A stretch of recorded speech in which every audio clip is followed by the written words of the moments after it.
So it's finally here. Let's go ahead and test it along with a couple others here and see how it compares.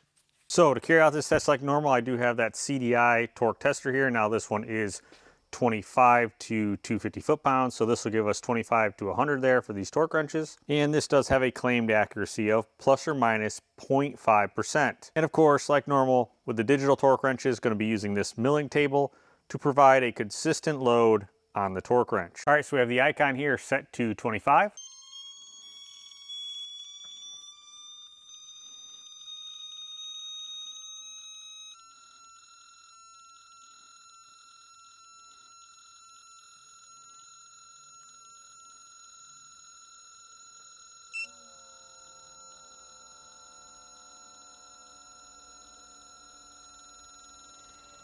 Now I'll show you each torque wrench here, one run at 25. I'm not going to run through all these.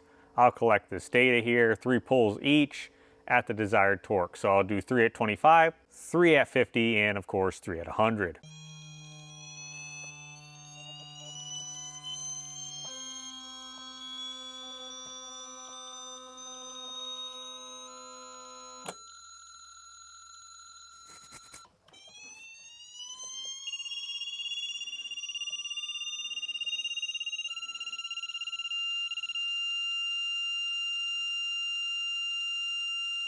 So clockwise before 1,000 cycles here. Overall, yeah, they did sub 2%, so all would pass. So again, I did 3 pulls at 25, 50, and 100. And you can see the deviation or the accuracy from the desired torque.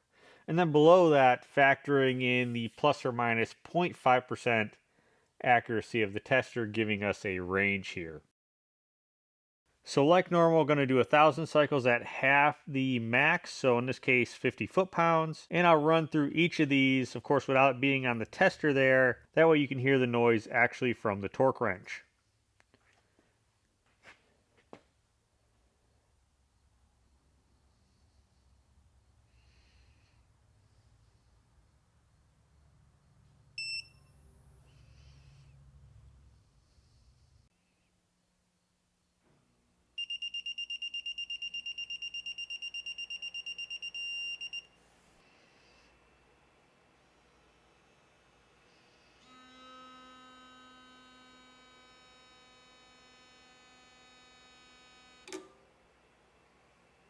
After 1,000 cycles clockwise, for the most part here again, they were pretty good, except for the Proto here at around 10 foot-pounds there, coming in at 3.5, which then gives us a range of 3 to 4, so a little bit out of the spec of 2%, but still at the high end 4% is pretty good in my opinion.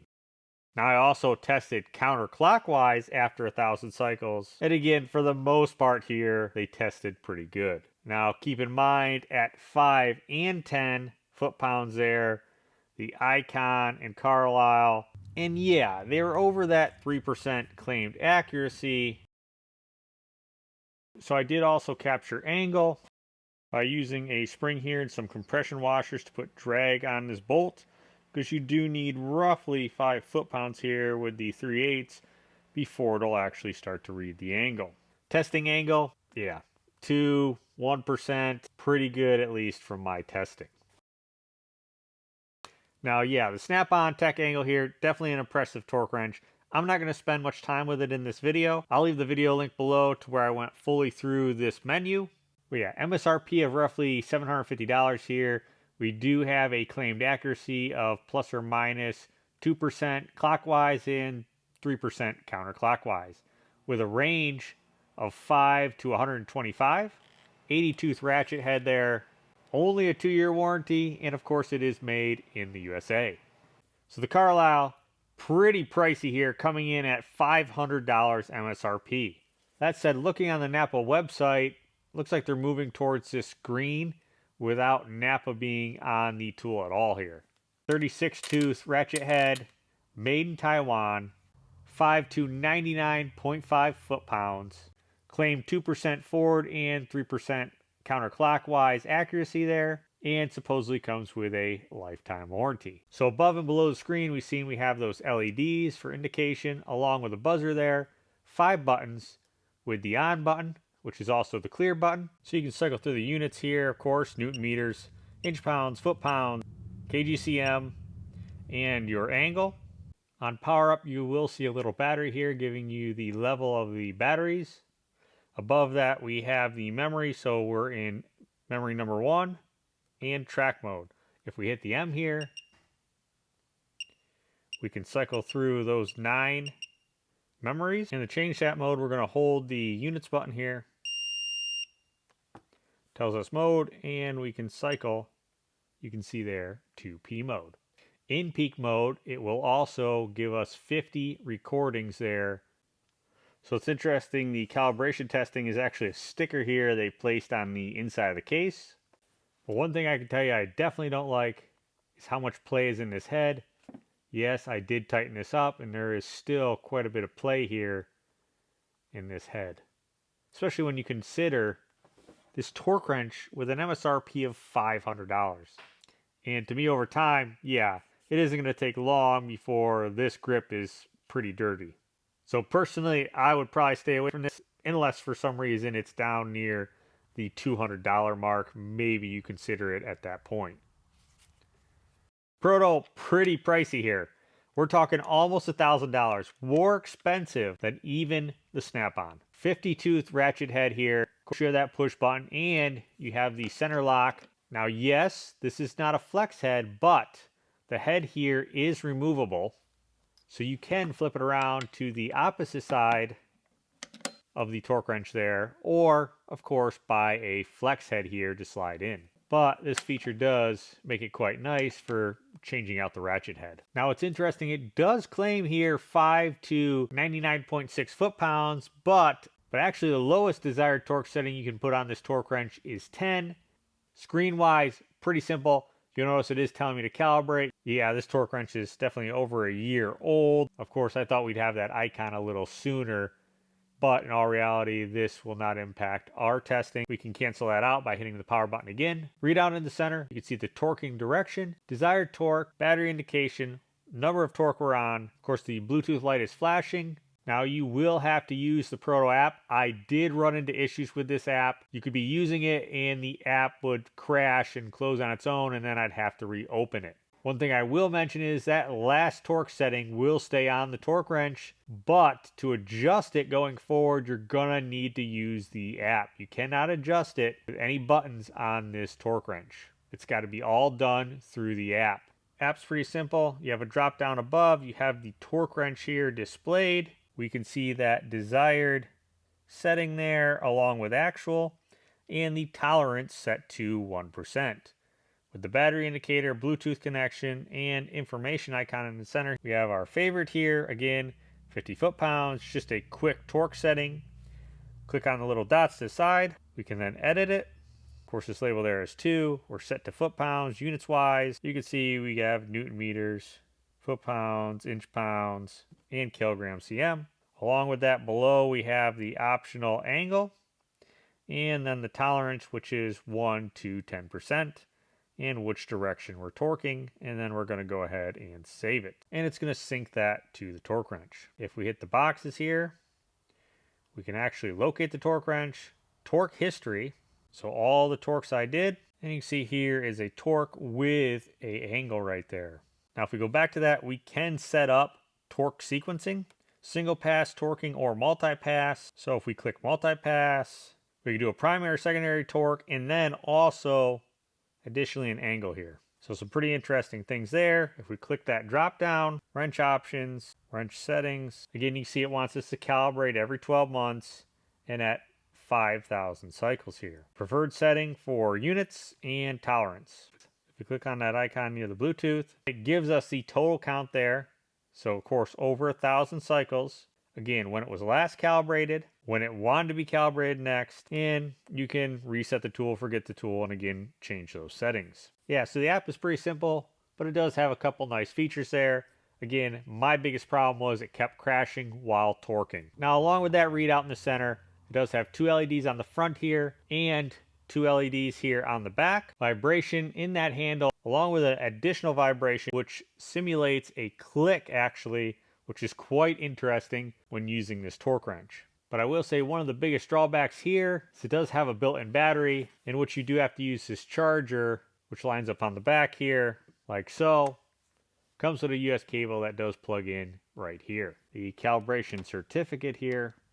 Overall, yeah, way too expensive in my opinion, but it is made in Italy, so you do have to keep that in mind. Wish you had a few extra buttons here where you could run this without the app, because yeah, the app crashed on me quite a bit there. But I will say this is definitely number one for the amount of feedback between the lights, the vibration there, and also that second vibration, again, that acts just like a click style torque wrench. It's definitely quite interesting. So here we have it, the icon. Talking 72 tooth here. Running this is, yeah, just like the 1/2 inch. We have the on button. Of course, we have that display. Lights on both sides with the light in the center as well. Battery indication, date and time. Preset 1. You can see it's set to 50 foot-pounds. And in peak mode, if we hit units, we can shuffle them between foot-pounds, inch-pounds, newton meters, kgcm, DNM, and angle mode. Along with that, if we keep going, we have torque and then angle, which we'd cycle through those units again here. Adjusting that torque, pretty simple up and down here with the plus and the minus. If we hit the P, you can see our different presets going all the way up to 9. And if you hit the M, it gives us the menu. What mode? Peak or track. We can see the memory. So here up to 999 previous torque values. We can clear that memory. Backlighting. Of course, here I have it always on. Setting that date and time. Set ISD. Screen contrast. Information. Of course, when it was last cal'd. Over information. So you can see we haven't overloaded the torque wrench. Head length. Cycle counter. So you can turn on the beep there for the keys. So every press you have a beep. Cal required. So by cycles, we're looking at 5,000 cycles here. Vibration, again, you can turn that off. Sleep timer, pretty straightforward. Language, so here we have English and Spanish, and along with that, the decimal settings. But again, so just a quick run through, just like the 1/2 inch there. It is interesting, this actually came with Duracell batteries and the calibration certificate. And I do want to point out when we compare it to the Snap-on here directly, how much more narrow and of course longer the grip is there compared to the Snap-on. And when we directly compare this to the 1/2 inch, ballpark we're looking at 1.26, whereas the 3/8 here, ballpark we're looking at 1.13. So quite a big difference there in size. Score-wise, now again, this is subjective, looking at cost, accuracy, warranty, torque range, torque feedback, and customer reviews, along with the origin of the torque wrench. Icon is on top, followed by Snap-on, Proto, Carlyle, and then gear wrench here. Just a little table here with the specs, the make, model, MSRP, torque range, accuracy claimed, length of the torque wrench, warranty, if it can do angle, where it's made, and of course how many tooth the ratchet mechanism is. Alright, so my quick takeaway, for me, considering the price tag of this, I would definitely stay away from it. I don't like the high amount of play here in the head either. Proto, yeah, really expensive. App like to crash a lot for me using it on a iPhone 15. That being said, the feedback from this torque wrench is impressive. Snap-on, yeah, you're talking double the price tag. To me, it really honestly depends on if you have a good dealer and you're looking for something made in the USA. You cannot go wrong with this tech angle. So of course, there you have it. Number one going here, the icon. Hopefully we don't have to wait as long for the quarter drive version. Let us know in the comments if you have any of the others and how they've worked for you. Links will be down below to the previous videos and product links. Thanks for watching, and I'll catch you on the next one.